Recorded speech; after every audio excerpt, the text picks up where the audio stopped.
YouTube, what the crap's going on? HeirofCarthage here, and I'm back in another Total War Warhammer 2 online battle. This one is going to be the Forest Elves. I know, they're the Wood Elves. I'm just giving them a bit of a different name here. And they're going to be fighting against the Dwarfs, so this is some pointy ears versus long beards. And anti-large versus the Dwarfs. That's right. I'm going to show you a video that features a specifically anti-large unit versus the Dwarfs. Now, if you all end up enjoying this video, make sure to subscribe at the end so you'll be able to see more. And let's get into things here. So, the Wardens of Cithral. This is a Wildwood Ranger that is meant to be specifically anti-large. They have a shield, which is quite nice for them. It's a silver shield, too. But they have this sundered armor ability along with their rather high melee attack that allows them to take 30 armor off of the foe that they are attacking. So an interesting choice, but actually kind of makes sense versus the Dwarfs since they're very high armor. Potentially a very good unit. Now we're going to have Orion here, and he is the Lord of the Wild Hunt. That's right, so Orion has an ability that makes him 44% resistant to damage and heals once he gets below 20% health. It can make him rather tanky at the bottom end. He has spears that he can throw that cause a decent bit of damage. He has two embedded spells, one of which is a bombardment, and another one is a vortex spell, I think, with the wolves. So that's what he has available to him. Let's check out the infantry that's accompanying him. We do have one Wildwood Ranger. This is a lightly armored but pretty solid anti-armor unit, but it's also anti-large specialty. So I believe that's only applied to them when they are in the woods, though. We've got an Eternal Guard here, and then a Spellsinger, Lore of Beast, with the transformation of Caden, which can summon a Manticore, and the Flock of Doom. And over here we've got the Winterheart Guards, an Unbreakable variant, with a very nice silver shield there to go along with them. So that's an Unbreakable Eternal Guard, and then we have some Eternal Guards, some of these without shields, which lowers their melee defense and makes them more susceptible to missiles. And on the right flank for Orion's army, he's got a couple of War Dancers. Not your typical pick for a fight against the Dwarves. They are specifically good against infantry, but they are low armor, and this makes them not terribly survivable, but they are fast for whatever they lack in armor. So a very quick unit. There are some Wildwood Rangers sitting around the battlefield as well. Let's hit play. The Dwarf army is, well, actually, let's go above head to show you the Dwarf army real quick. It'll be easier. They have a miner out front. In their front line, there are Longbeards. There are the Warriors of Dragonfire Pass, so a very tough front line. More Longbeards, and then there are two units of Slayers, one of which is the Dragonback Slayer. You have Ungrim Ironfist, the Slayer King, along with the Runesmith. And the Runesmith is packing some important abilities here. He's got the Rune of Wrath and Ruin, which will cause damage, magical damage, and a slowing effect. It can be quite useful. Now we're going to see an opening move here by the Wood Elves, and honestly, when I saw this Wood Elf army, I was like, wow, it's going to be a tough fight. Wood Elves going all melee against the Dwarves is not an easy win. So I was very curious to see how, if at all, this plays out in their favor. In fact, my notion right now is that the Dwarves win this one by just sheer survivability. Orion is going to come in and get into combat early, as he should. There's nothing over here to oppose him. He's using some of his bombardment ability there on these Thunderers. We are getting some push by the Winterheart Guards into the lines of the Dwarves here and pushing back some of their skirmishers. There are two Thunderers and two Quarrelers, and one of the Thunderers falls victim to the Spellsinger, but Ungrim wants to come over and get his say in on that. Again, just going to see some Eternal Guard get ready to come engage. They get hit with that Rune of Wrath and Ruin. Not going to be pretty for them. Check this move out here. The War Dancers going to be used to thread the needle. So not great at fighting these armored dwarves head on, so they won't. They just bypass them because the dwarf player is not reactive enough on this flank. He's busy elsewhere and doesn't see this brilliant Wild Rider charge. And then the War Dancers going through and killing the Slayers, which is a target that they will be extremely good at killing versus these Longbeards. Now the Dwarf player is reacting, but there's yet another War Dancer coming out. Amidst all this, the transformation of Kadon has been cast by the Spell Singer, Lore of Beast, and there's now a Feral Manticore summoned to the battlefield, which will no doubt chase down these Thunderers. We begin to go after them. The Warriors of Dragonfire Pass are trying to get the Spell Singer. You can see the Winterheart Guards, led by the Lord of the Wild Hunt here. He does have the Horn, too, which gives him, I think, a big charge bonus. Can't remember if it has speed, also. Yeah, the Feral Manticore does get back here. I actually thought it was going to go for the Thunderers. It has not. It's gone for the Quarrelers. Now, the Wardens of Sithral have already cut through a unit and picked up 50 kills, and they are going to come in and be looking for some more. This unit will be quite effective against Dawi. The only way it would be even more effective is if it had a lot of armor itself.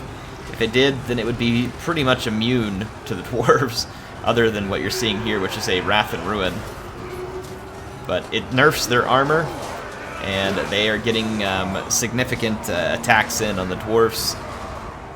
Yeah, I mean, 56 melee attack is a lot on a unit. That is a lot. So despite the high defense of the Dwarfs, they should still be landing some really good shots. The Wild Riders here have engaged these Thunderers, and there's another group of Thunderers. So the Wild Riders suffering, but they are indeed getting a lot of work done. One Slayer unit down.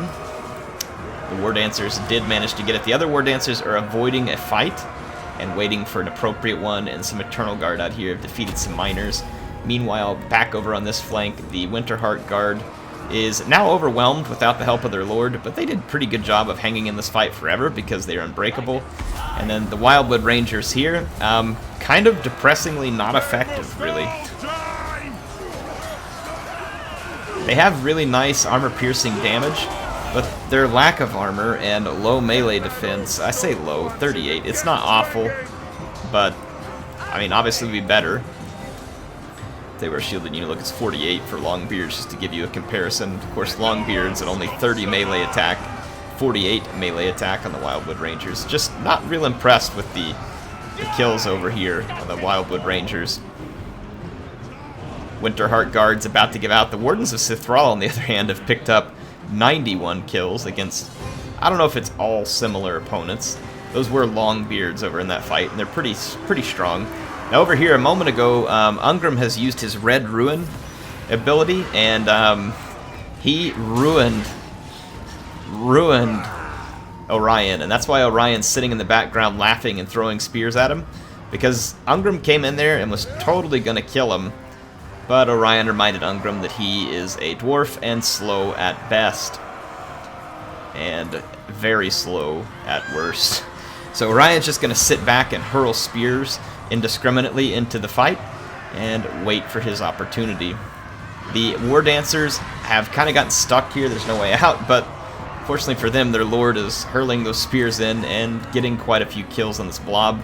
If he has his bound abilities, it would be a good time to use them. Because while they were blobbed, look at that, they went from like 54 to 64. That was a 10-kill spear right there. So they got blobbed up. The War Dancer is going to clean up the regrouped miner. Some Eternal Guard taking on the Longbeards. The Warden of Thrall chasing out some Quarrelers. 116 kills now. There's still a pretty fair number of Dwarfs left, though. Let's go see what they have. They have a Longbeard, 2 Longbeards, 3 Longbeards. Counting Longbeards with the Heir of Carthage.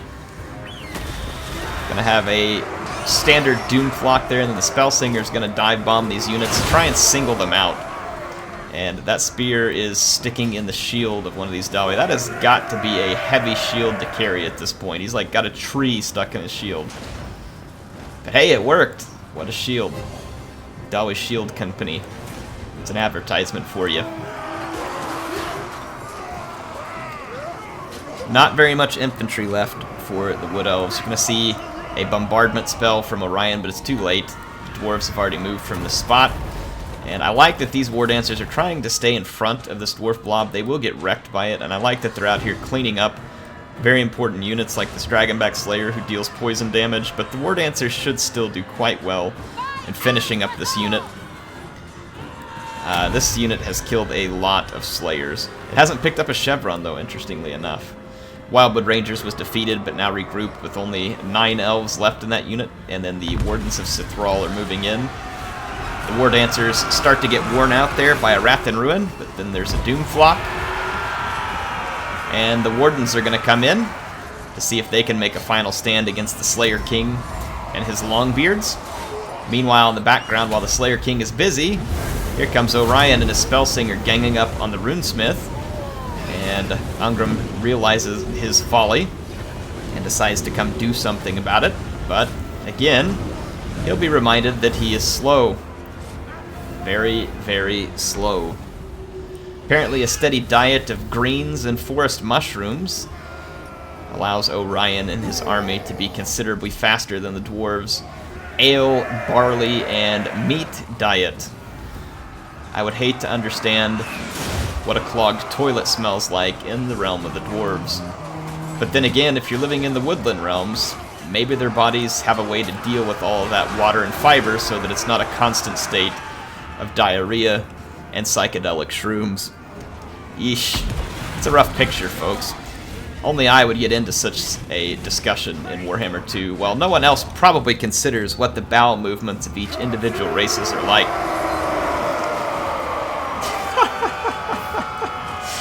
Hey, it's a fantasy world.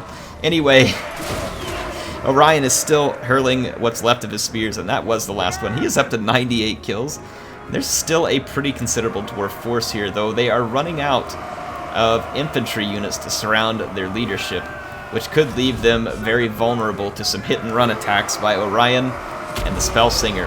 You can see that's exactly what Orion wants to do. Now, do recall that Orion terrifies units. It's just that there was a lot of Longbeards in this fight, and wasn't something that you were going to see a whole lot of. But if we look at the units that are left, the Warriors of Dragonfire Pass, they are not immune to terror. Longbeards are, but they are not, and the Runesmith is not. Ungram is unbreakable, so of course he is. These other units are going to have to watch out. They are in the presence of their leaders. The Wardens of Cithrall, by the way, regrouped 132 kills, looking for a few more Dawi beards to cut off. Maybe they could sell them to the Greenskins. So we're going to see the Wardens of Cithrall make a stand, and then Orion comes into the back of the fight. Him and the Spellsinger are quick to get away from Ungram. And you can see here that the focus of the Wood Elf player is actually getting rid of all the Dwarf infantry, and they succeed in doing so. The Spellsinger gets left alone momentarily and routed on a massive charge from Orion, who looks like he's knocking his own Rangers around as well. What a friend. So that leaves Ungram left to fight a bunch of infantry. It's not his high point, especially some of this infantry is very high attack. Now, he does have pretty solid armor, but again, infantry, not really his forte. Ungram is pretty decent if you can keep him on his feet in a ball of large units, but that's easier said than done with a Dwarf Lord. Staying on your feet is very difficult when they are so low to the ground, and apparently it's so easy to knock you off your feet. I mean, just look at the size of that stunty running around. Looks like a halfling or something up against the Orion there. So you can see the Slayer King trying to fight his way through the rest of these units, and eventually he likely will. Be really cool if CA would add a damage dealt stat into the game so we could see that for these units. Now Orion's going to put a charge on Ungram, and there you go. The fact that he's a Dwarf Lord leaves him quite vulnerable to this. This is a problem for Dwarf Lords. They get knocked around. So he's got Red Ruin turned on, which drops his melee defense, making him even more likely to be hit. However, allowing him to land some big hits. But eventually, if Orion gets low enough, that ability kicks in. It's this one right here, the Cloak of Isha. So if his hit points go below 20%, it will be constant healing and damage resistance for him, which helps him be very survivable in the end, as long as someone doesn't land a big enough hit to kill him all at once. Let you all watch this. Ungram's now surrounded by a few wild riders, and the Lord of the Wild Hunt wants vengeance for the loss of his warriors. And Ungram is utterly being slain, now completely overwhelmed. I'm pretty blown away that the Wood Elf player was able to pull off this victory.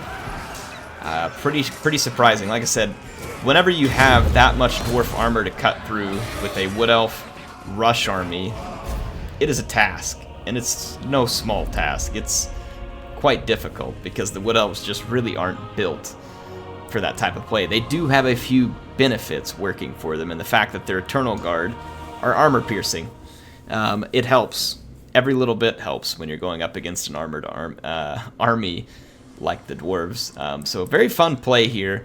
And of course, when you see the player, maybe not so surprised at how he pulls this off. It is none other than Shetland Apache, a well-known competitive player in the Total War Warhammer 2 community. And I appreciate him posting this in my Discord, in the replays thread. If you all want to post your own replays, that's a good place to post them. Plus, you all can show them to other players, get advice, talk, all that kind of stuff. But thanks to Shetland Apache, I've seen him play in tournaments.